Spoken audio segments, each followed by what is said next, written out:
अनमोल वचन अखिल भारतीय संत मत सत्संग के संस्थापक और गृहस्थ में आनंद योग के जनक परम संत महात्मा परम पूज्य श्री यशपाल जी महाराज अर्थात परम पूज्य भाई साहब जी द्वारा प्रतिपादित इन अनमोल वचनों का पालन करना अति आवश्यक है। ये वचन हमारी गृहस्थ आध्यात्मिक साधना के लिए मूलभूत सिद्धांत हैं, जो इस प्रकार हैं। हम दुनिया की हर चीज की कीमत आंकते हैं, अपने मानव जीवन की कीमत भी जाने व परमात्मा की प्राप्ति हेतु साधना करें। मनुष्य योनि एक उपहार है, इसीलिए परमात्मा को धन्यवाद देते हुए आधा घंटा प्रातःकाल, आधा घंटा सायंकाल पूजा अवश्य करें। सत्संग, सतनाम व सद्गुरु को प्राथमिकता देते हुए इसी के आधार पर ध्यान योगाभ्यास अवश्य करें व गृहस्थ के कार्यों को परमात्मा का कार्य समझकर उसी की याद में संपन्न करें।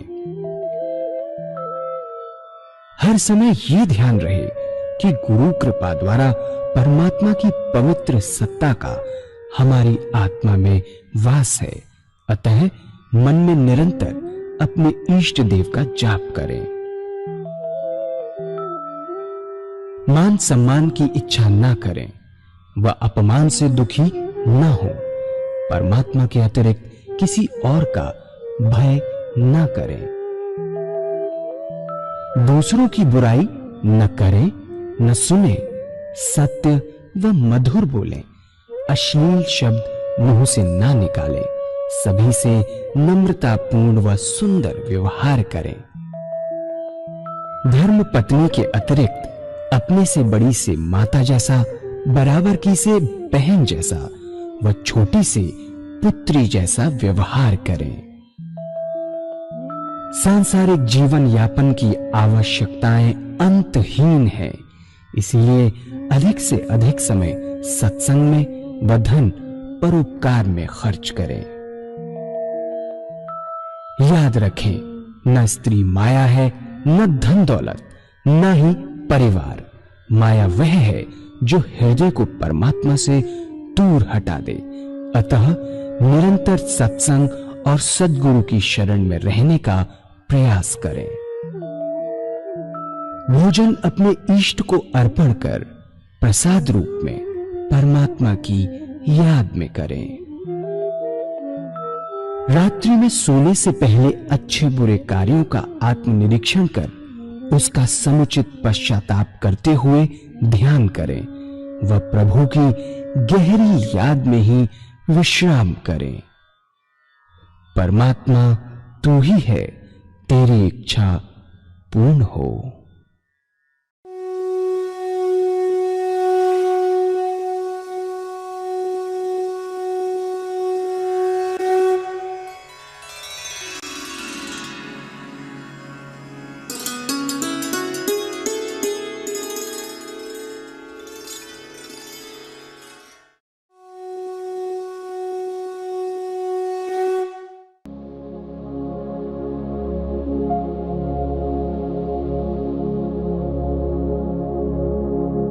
जय सद्गुरुदेव जय पद शरणं श्रेयस्वरूप चरणों शरणं।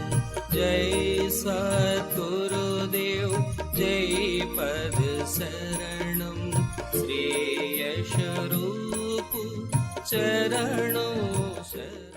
जितने संत महात्मा उन्होंने इस मानव जन्म का बुरी बुरी प्रशंसा की है। कहा है, बड़े भाग्य मानुष तन पावा, सुर दुर्लभ सत्ग्रंथन गावा, साधन धाम मोक्ष कर द्वारा, पाए न जहीं पर लोक सवारा।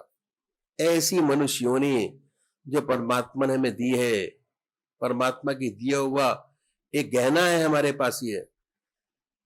इसमें साधन का क्षेत्र है, ये मोक्ष का दरवाजा जिसे भूल गए हम लोग। इसमें परमात्मा ने विवेक बुद्धि दी है, कर्म करने का अधिकार दिया है, और जितनी योनियां हैं सारी भोग योनियां हैं।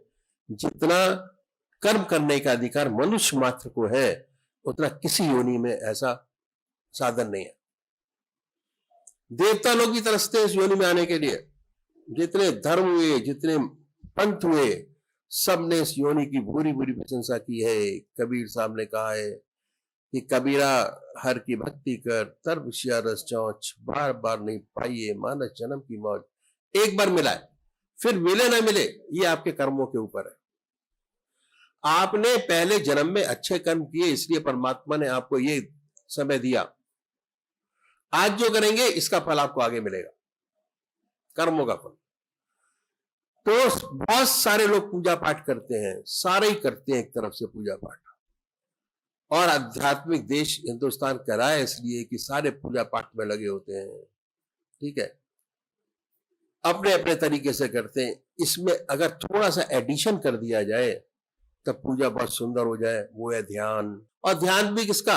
अपने इष्ट देव का, किसी और का नहीं।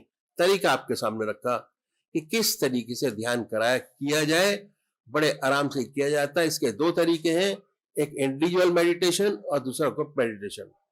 इंडिविजुअल मेडिटेशन घर पर किया जाता है, ग्रुप मेडिटेशन ग्रुप में किया जाता है। जो ग्रुप मेडिटेशन है वो ज्यादा अच्छा होता है इंडिविजुअल मेडिटेशन से। जैसे भजन करते हैं, अकेले भजन करेंगे आनंद नहीं आएगा, अगर 50 लोग बैठ के भजन करेंगे कीर्तन के साथ तो ज्यादा आनंद आएगा। इसी प्रकार से अगर आप ग्रुप मेडिटेशन करेंगे तो आपको ज्यादा आनंद आएगा। थोड़ा ध्यान आपका लगेगा, थोड़ा दूसरे का लगेगा, दूसरा तीसरे का लगेगा। जिसका बिल्कुल नहीं लगता उसका ऑटोमेटिक लगना शुरू हो जाएगा। अगर 3 महीने रेगुलर प्रैक्टिस के में आके मेडिटेशन करना शुरू किया, करने की जरूरत ही नहीं है। आइए बैठिए, मेडिटेशन कीजिए अपने इस देव का, शांति से वापस चले जाइए। 3 महीने करिए, 3 महीने के बाद अगर मेडिटेशन ना हो तो ऐसा पॉसिबल नहीं है। ये हमारे जो बसवा राजू हैं, ये भी ऐसे आए थे सत्संग के अंदर। इनको भी मेडिटेशन तो मालूम था कैसे होता है, पर उसका एबीसीडी मालूम नहीं था कि किस तरीके से किया जाता है। आश्रम आए, आके उन्होंने कहा भैया जी मेडिटेशन करने आया हूं। मैंने कहा बड़ी अच्छी बात है, बहुत अच्छा है, मेडिटेशन करने आए। 5 दिन का प्रोग्राम था, आश्रम में प्रोग्राम होता है 5 दिन का, सिर्फ मेडिटेशन, कुछ नहीं इसके अलावा। कैसे करेंगे, क्या करेंगे, सब। That was a total practical class. अगर आपको ज्ञान लेना है तो गीता पढ़िए, अगर प्रैक्टिकल करना है, उसका अनुभव लेना है, तो आपको एबीएसएस के अंदर आना पड़ेगा उस चीज के लिए। अखिल भारतीय संमत सत्संग में इसके अलावा कोई दूसरा रास्ता ही नहीं है फॉलो करने का। ये आए, इन्होंने कहा जी मेरे को करने वाले, बहुत अच्छी बात है। हर 3 घंटे के बाद शांति पाठ की क्लास होती है, उसमें जाइए, बैठिए, आइए, करिए, अपने इष्ट का नाम लीजिए। 5 दिन तक जाते रहे, शाम को हाथ हिलाते रहे, कुछ नहीं। कार्यक्रम में बिजी होते हैं, लाखों लोग होता है। शाम को हमने कहा कमरे के बाहर खड़े होके ऐसे हाथ हिला देना कि कुछ नहीं। 5 दिन तक ऐसे हिलाते रहे, कुछ नहीं। उसके बाद पूजा का आता है कि दीक्षा पूजा दी जाती है, उसमें बैठे सुबह 10 बजे से शाम को 5 बजे तक हाथ हिलाते रहे, कुछ नहीं। 5 बज गए तो उनका ट्रेन का टाइम हो गया। इन्होंने कहा जी मेरे तो ट्रेन का टाइम हो गया, मेरे को जाना है वापस, नहीं मेरे को जाने में दिक्कत होगी। तो मैंने कहा तुम्हारे साथ प्रॉब्लम क्या है बताओ ना, किसको मानते हो? तो कहते हैं साईं राम को मानता हूं। तो जब इन्होंने कहा मैं साईं राम को मानता हूं, तो इनके गले में शिव की कंठी पड़ी हुई थी।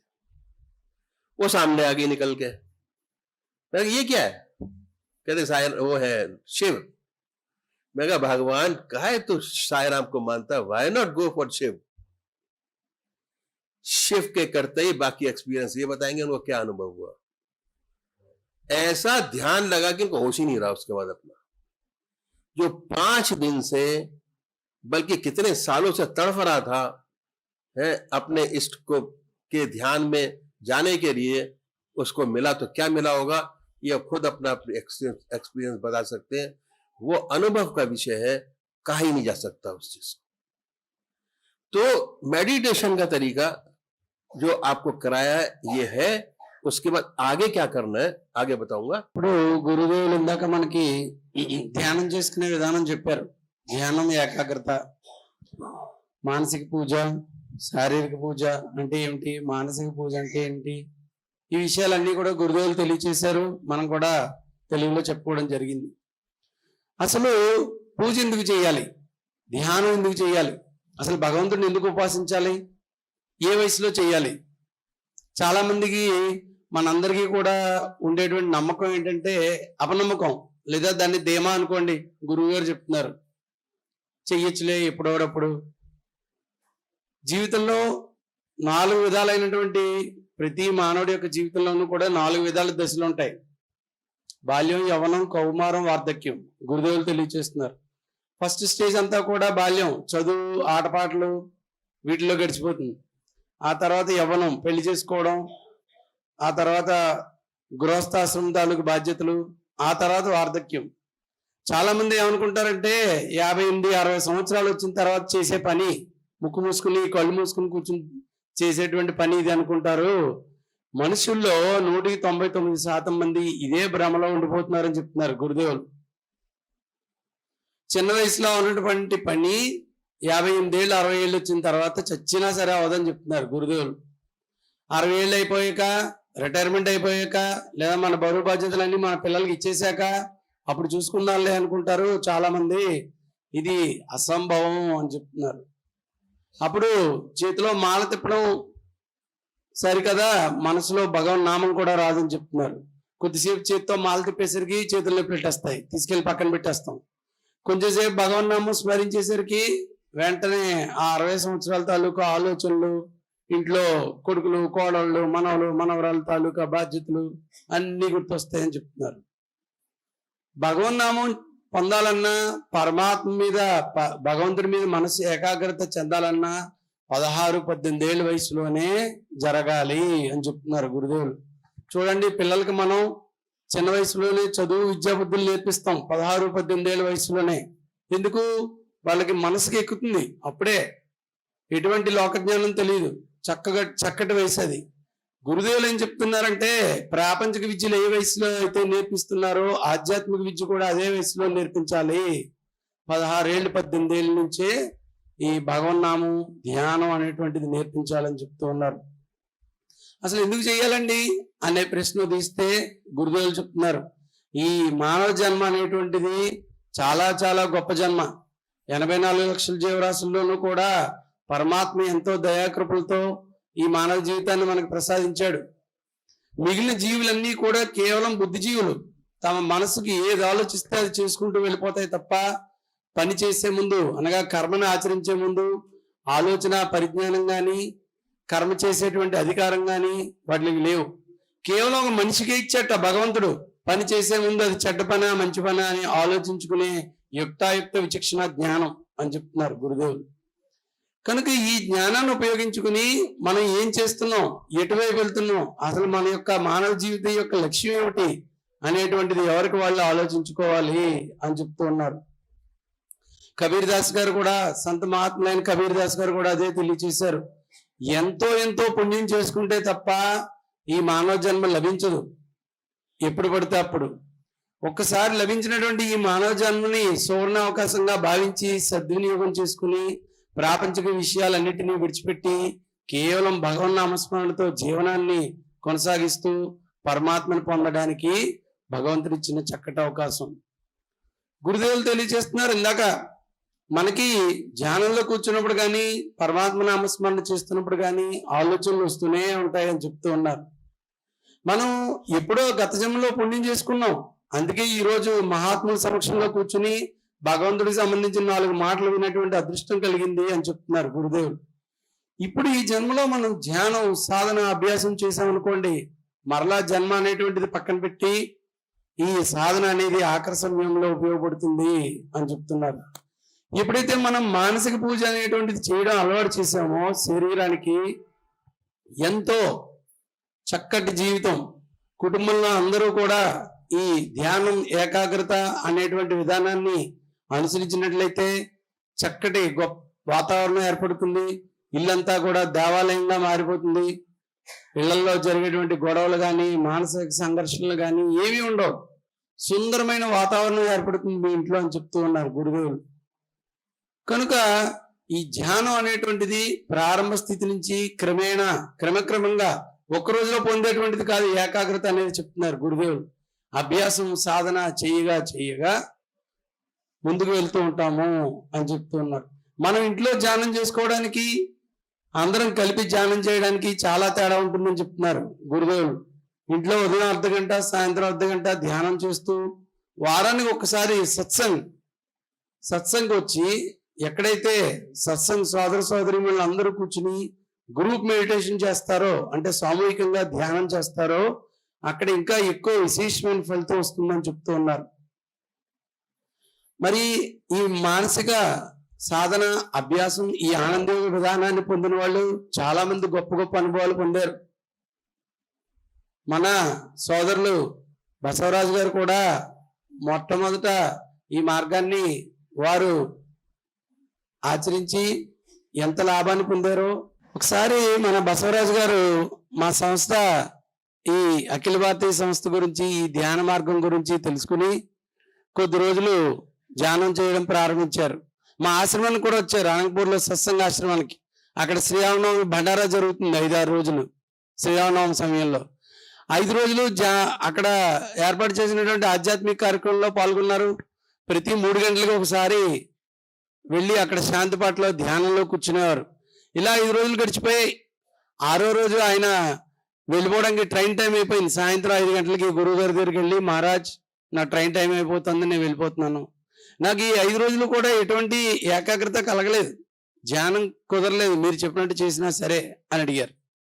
అప్పుడు గురుదేవుల వారిని ఒకే ప్రశ్న అడిగారు, నువ్వు నీ ఇష్టదేవం ఏమిటి, ఎవరిని ధ్యానం చేస్తున్నావు అని అడిగారు. నాకు సాయిబాబా అంటే ఇష్టం అండి, నా ఇష్టదేవ నామం సాయిరామ్ అని చెప్పారు. అప్పుడు గురువు గారు ఆయన దగ్గర కూర్చోబెట్టుకుని ఈయన చేత స్వయంగా ధ్యానం చేయించారు. చేయిస్తూ ఉంటే ఈయన ధ్యానం కుదరట్లేదు బసవరాజు గారికి. కొద్దిసేపు అయ్యేసరికి గురువు గారు చూస్తే ఈయన మెడలో చిన్న శివలింగం ఉంది, వెళ్లాడుతోంది. గురువు గారు అడిగారు, అదేంటి నీ మెడలో ఉంది అని. అప్పుడు ఈయన చెప్పారు, ఇది శివలింగం అండి, మేము లింగదారులం, మా వంశపారంపర్యంగా వస్తుంది ఇది, మా తాతగారి నుంచి నాన్నగారికి, నాన్నగారి నుంచి నాకు, రేపు నా నుంచి మా అబ్బాయికి అని. అప్పుడు గురువు గారు చెప్పారు, నువ్వు వెళ్తోంది తప్పుదారిలో, నువ్వు పూజించాల్సింది పరమేశ్వరుణ్ణి, శివుణ్ణి, అందుకనే నీ మనసు లగ్నం చెందట్లేదు. ఇప్పుడు కూర్చుని శివుణ్ణి ధ్యానం చేయని చెప్పారు. కూర్చుని శివుణ్ణి ధ్యానం చేయగానే అతి తక్కువ సమయంలోనే, ఇంచుమించు కేవలం 5 నిమిషాల్లోనే ఆయన మనస్సు శూన్య స్థితికి వెళ్ళిపోయింది. శరీరం ఎక్కడుందో కూడా తెలియదు, ఎంతసేపు ధ్యానంలో ఉన్నారో కూడా తెలియదు. అది ఎవరికి వాళ్ళ అనుభవయోగ్యంగా తెలుసుకోవాల్సిన విషయం అని చెప్తున్నారు గురుదేవులు. కనుక మొత్తం అంతా కూడా మనం ఇష్టదైవాన్ని నిశ్చయించుకోవడంలోనే ఉందని చెప్తున్నారు గురువు గారు. సరైన రీతిలో సరైనటువంటి వ్యక్తి యొక్క మార్గ నిర్దేశనంలో, అదేవిధంగా గురువు యొక్క మార్గదర్శనంలో వెళ్ళినప్పుడే మన యొక్క సాధన పూర్తవుతుంది అని చెప్తూ ఉన్నారు. ఈ సాధన ఎంతటి స్థితికి తీసుకెళ్తుంది అంటే, ఈ జీవితంలోనే జీవన్ముక్తావస్థ స్థితి, సుషుప్తి, సహజ సమాధి స్థితి, ఆకరణ భగవత్ప్రాప్తి, గొప్ప గొప్ప స్థితిని తీసుకెళ్తుందంటూ ఉన్నారు. జీవన్ముక్తావస్థ స్థితికి వెళ్ళిన వ్యక్తి యొక్క జీవితం ఎలా ఉంటుంది? కేవలం అతని వద్ద 2 ఉంటాయి. మొదటిది, రోజులోని 24 గంటలు పరమాత్మ స్మరణలో ఉంటాడు. శరీరం ప్రాపంచిక పనులు చేస్తూనే ఉంటుంది, తన కర్తవ్య ధర్మాలను నిర్వర్తిస్తూనే ఉంటాడు శరీరంతో. మనస్సు 24 గంటలు 24 అవర్స్ ఇష్టదేవం యొక్క ధ్యానంలో ఉంటుంది. రెండవది నిష్కామ కర్మ. అతని చేత చేయబడేటువంటి పనులన్నీ కూడా ప్రతిఫలాపేక్ష రహితంగా మారిపోతాయి. ఈ పని చేస్తే నాకు ఏమొస్తుందనే స్వార్థం లేకుండా, భగవంతుడు నాకు ఇచ్చిన కర్తవ్య ధర్మాలను నేను నిర్వర్తిస్తున్నానా లేదా అనేటువంటి భావంతో భగవత్ స్మరణలో ప్రతి పని చేస్తూ ఉంటాడు. ఇక అప్పుడు జరిగేటువంటిది ఏమిటి? కర్మ ఫలితంలో చిక్కుకోడు, కర్మబంధనాల్లో. ఎప్పుడైతే కర్మబంధనాల్లో చిక్కుకోలేదో, ఆ కర్మ యొక్క ఫలితాన్ని అనుభవించడానికి మరలా ఇక్కడికి రావాల్సిన అవసరం లేదు ఈ భూమిపైకి. అంతటి గొప్ప స్థితి కలుగుతుంది అని చెప్తున్నారు గురుదేవులు. ఒకసారి ఆచరించి చూడండి ఈ ఆనందయోగ విధానం.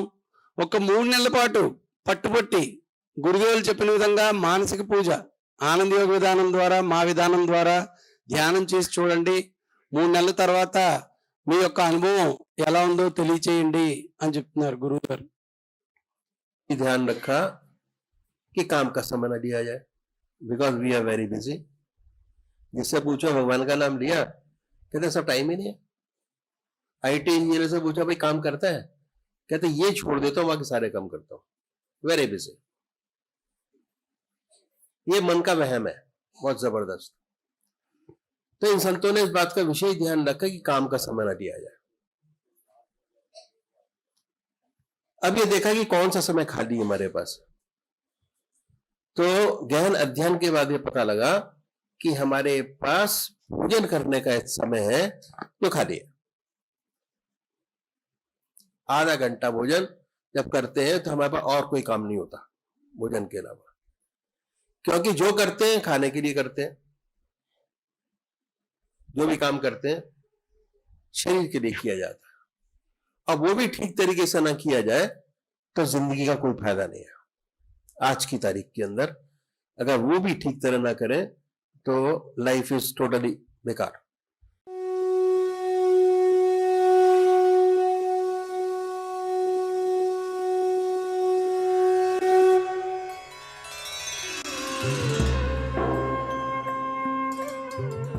ध्यान योग के कार्यक्रम आनंद योग से निशुल्क जुड़ने के लिए संपर्क करें 9810239677.